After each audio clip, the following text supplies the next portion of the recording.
दोस्तों, साल 2024 में जितिया का व्रत कब रखा जाएगा? इस जितिया का व्रत का क्या महत्व है? इसकी पूजा विधि क्या है? और जितिया व्रत में कब पानी ग्रहण करना चाहिए? जितिया व्रत में क्या-क्या सामग्री की आवश्यकता होती है? व्रत के दौरान क्या सावधानियां रखनी चाहिए? व्रत के नियम क्या हैं? जितिया के नहाए-खाए दिन क्या खाना चाहिए? व्रत का पारण कब और कैसे करें? इसके साथ ही इस व्रत में कुछ नियम ऐसे होते हैं जो कि जिनके सास जीवित हैं उनके लिए अलग होते हैं और जिनके सासों मां नहीं है उनके लिए कुछ नियम अलग होते हैं। तो आज की वीडियो में आपको जितिया व्रत से संबंधित सारी जानकारी दी जाएगी।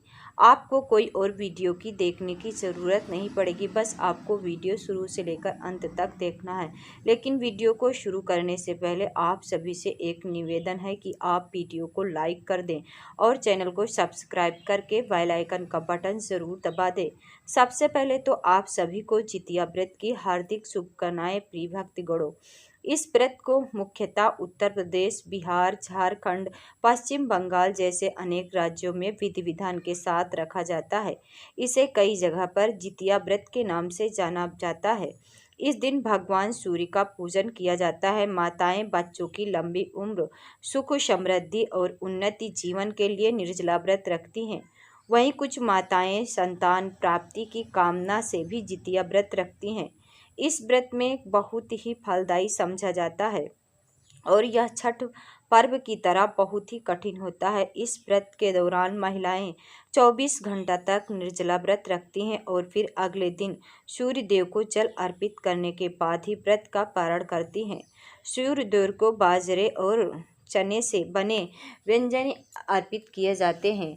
जितिया में जीतमूत भगवान की पूजा प्रदोष काल में की जाती है। पौराणिक मान्यता है कि इस व्रत को जो भी माँ करती है उसे कभी भी अपने संतान के वियोग का सामना नहीं करना पड़ता है। उसकी संतान को लंबी उम्र और जीवन भर किसी भी दुख तकलीफ से सुरक्षा मिलती है।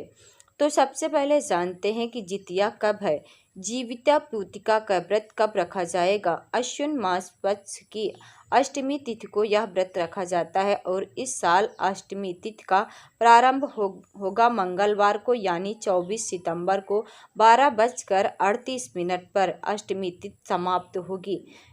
25 सितंबर को यानी कि बुधवार के दिन दोपहर में 12:10 पर यह व्रत सूर्योदय कालीन तिथि के अनुसार ही रखा जाता है। तो इस आधार पर 25 सितंबर 2024 बुधवार के दिन का व्रत रखा जाएगा।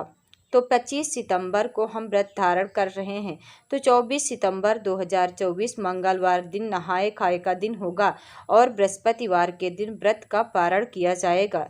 जैसे हम तीज का व्रत करते हैं, नहाए खाए फिर व्रत और फिर उसके बाद पारण, उसी तरह से जीवित पुत्रिका का व्रत भी किया जाता है। लेकिन इसमें एक नियम बहुत कठिन है जो कि हरितालिका तीज भी कठिन समझा जाता है।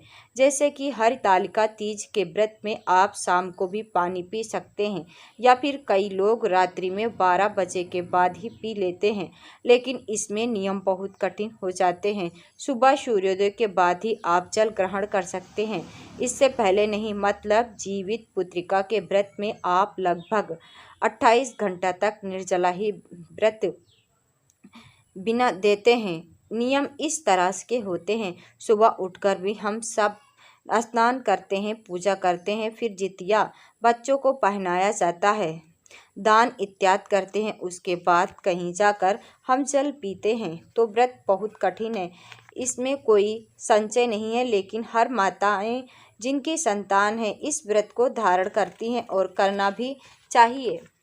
अगर आप जितिया व्रत रखने जा रहे हैं या परिवार की कोई महिला या व्रत रख रही है तो आप ना उसकी सेहत का रखें ध्यान। अगर व्रत करने वाले व्यक्ति के स्वास्थ्य संबंधी परेशानी है तो व्रत करने से बचें, क्योंकि यह व्रत निर्जला रखा जाता है और अगले दिन पारण किया जाता है। जिन लोगों को स्वास्थ्य संबंधी परेशानियां हों उन्हें यह व्रत नहीं करना चाहिए। लेकिन अगर आप व्रत रखना ही चाहते हैं तो आपको डॉक्टर से सलाह ज़रूर लेनी चाहिए। ऐसे में कई लोगों के प्रश्न आते हैं कि हमारे पास पुत्री है, पुत्र है, तो क्या हम इस व्रत को कर सकते हैं? जी हाँ दोस्तों, बिल्कुल कर सकते हो। पहले समय की बात है कि जब कहा जाता था कि पुत्र हो वही इस व्रत को धारण कर सकता है, तब पुत्रों की अधिक मान्यता थे, लेकिन अब तो पुत्र पुत्री में कोई अंतर उसी भाव से पुत्र और पुत्री दोनों माने जाते हैं। तो आपके पास पुत्री है तो भी आप यह व्रत कर सकते हैं, लेकिन इतना जरूर ध्यान रखिए, कोई भी व्रत अगर आप शुरू करना चाहते हैं तो एक बार अपने परिवार में जाकर पूछना चाहिए, मतलब परिवार वाले जो कहते हैं वही करना चाहिए। आइए अब जान लेते हैं कि जितिया व्रत का महत्व। पौराणिक मान्यता है कि इस व्रत को जो भी माता करती है उसे कभी भी अपनी संतान के वियोग का सामना नहीं करना पड़ती है। उसकी संतान को लंबी उम्र और जीवन भर की किसी भी दुख तकलीफ से सुरक्षा मिलती है। इस दिन राजकुमार जी मूत वाहन जी की पूजा की जाती है। महाभारत युद्ध के समय आपने पिता की मृत्यु के बाद अश्वत्थामा बहुत नाराज हुए थे और क्रोध में पांडव के शिविर में घुस गए। शिविर के अंदर उस समय 5 लोग सो रहे थे। अश्वत्थामा को लगा कि वह लोग पांडव हैं और अपने पिता की मृत्यु का बदला लेने के लिए उन्होंने उन 5 को मार डाला। दरअसल वह द्रौपदी जी के 5 संतानें थी। इस बात की सूचना जब अर्जुन को मिली तो उन्होंने बंदी बना करके उनके दिव्य मणि छीन ली। अब अश्वत्थामा और अधिक क्रोध आ गया। उन्होंने बदला लेने की अभिमन्यु की पत्नी उत्तरा के गर्भ में पल रहे बच्चे को गर्भ में ही नष्ट कर डाला।